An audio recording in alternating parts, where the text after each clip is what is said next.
Chapter 13. The next Thursday night, Cassandra felt there was something more she could do in preparation for the adoration Tim described. The four that scoured Gotham streets became five after the return of Dick Grayson. All of their eyes searched the streets for any sign of their angelic foes. Still, since delivering the warning, the Seraphim and his forces seemed to have largely gone quiet. She stood alone atop one of the lower balconies of St. Michael's Cathedral. It was after 9 p.m. and dark, but the light was still on and suggested someone was still within. She hoped it would be someone familiar. Indeed, after not 10 minutes of waiting, a few lights went out and the door at the front of the cathedral opened. A tiny white dog rushed out into the cool air, practically dragged his master behind him, and yipped in delight. As the old Monsignor made his way out, Batgirl descended from the rooftop, landed in the parking lot at the church's side, and stepped onto the sidewalk, directly into the old man's path. Thanks to the cover of night, it still took him a few seconds to realize she was there. Snowball began to bark and growl a little until she stepped forward, as if he quietly recognized her. "Goodness!" Father Ryan took a step backwards. "I'm sorry, I didn't see you there." "It's all right," Batgirl said. "Oh! And I'm sorry again, it's so dark I didn't recognize it was you," he said.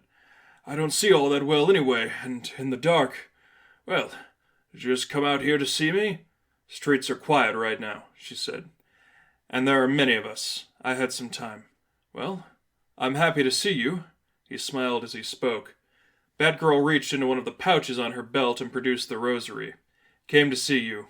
Without the mask." "You did? I suppose I didn't recognize you. And I suppose that was your intent." She nodded. "I hope I was of help." "No one ever talked about God to me," Batgirl said.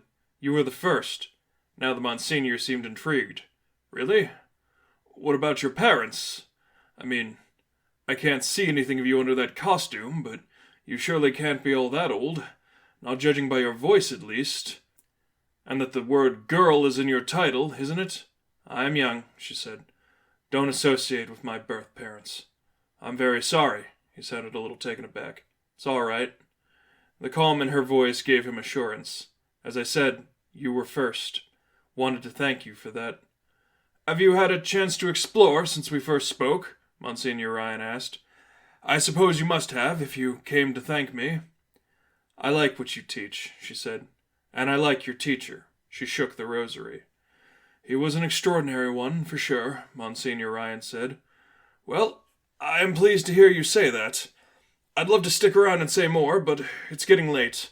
Why don't we—" He stopped as he raised a hand to her. A moment after, he heard noises from the alley behind the cathedral.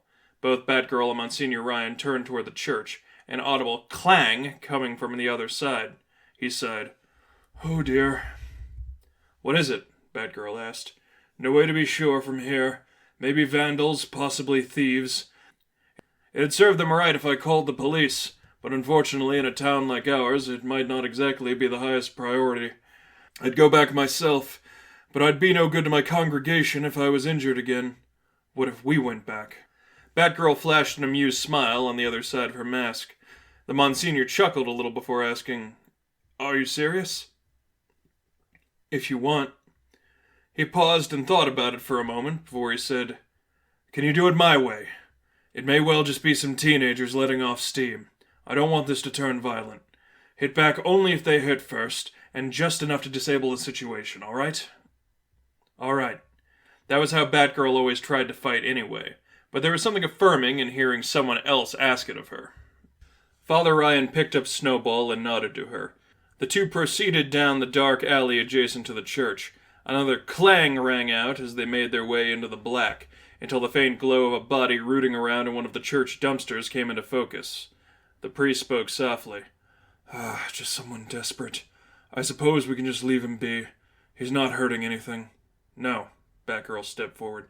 "Wait, stop!" the Monsignor said. "You said we were doing it my way." Father Ryan's shout got the attention of the man at the dumpster. He froze up for a moment before he climbed out and raised his hands. "No trouble. I don't want no trouble." The torn, dirty jacket he wore covered a skinny frame, and a greasy smell hung over his long hair and beard. Batgirl imitated his hand motion. "No trouble, promise," she said. "Here to help." The rummaging man stared at his strange reflection for a few seconds before he swallowed hard. You're pretty scary looking to be talking like that, you know? She didn't look down to examine herself, but the words did make Batgirl decidedly aware of her shadowy uniform. The stitching around her mouth especially felt out of place as she tried to calm the man.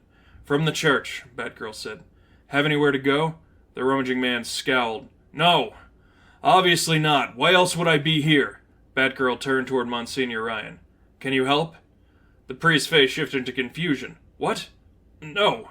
The church is locked up for the night. If he comes back in the morning, we have some resources, but..." She nodded first to him, and then reached into her utility belt. The stranger took a step back and whinged, as if he feared she'd pull out something to attack him with. Instead, she pulled out and raised a wad of bills. Bruce always insisted his sidekicks carry a few $100s in their suits. One never knew when some collateral damage might need to be covered for.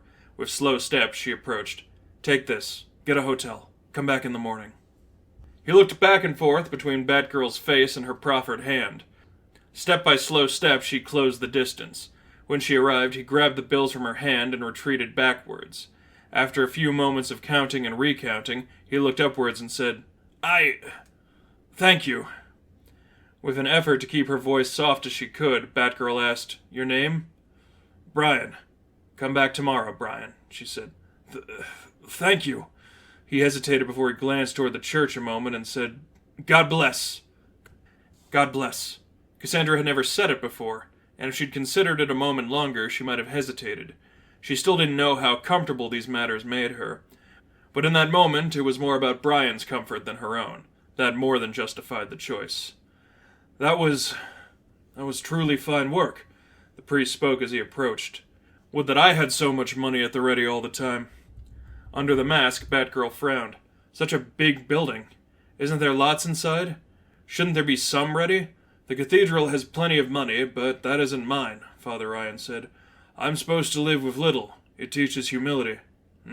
Batgirl nodded. "Humility is good, but can't buy hotel rooms." "No, I suppose it can't." Father Ryan pulled Snowball to his side. "I promise I'll coordinate to help him in the morning. Thank you for that tonight. As I said, it was, well, truly fine work. Just trying to do like your book says." The briefly terrified look on Brian's face still lingered in Batgirl's mind. Her uniform was, indeed, frightening. Against enemies that was useful, of course, especially when she could stick to the dark and let the shadows envelop her. But were there going to be more nights like that one ahead? Nights she strove to solve a problem without throwing a punch? Could anyone be made to get used to her appearance? Or should she do something about it? Batgirl was about to ask the priest's opinion when she felt a buzz in her communicator. It seemed her personal time for the night was over. Batman was calling her somewhere else. "Need to go," she told the priest. "Thank you."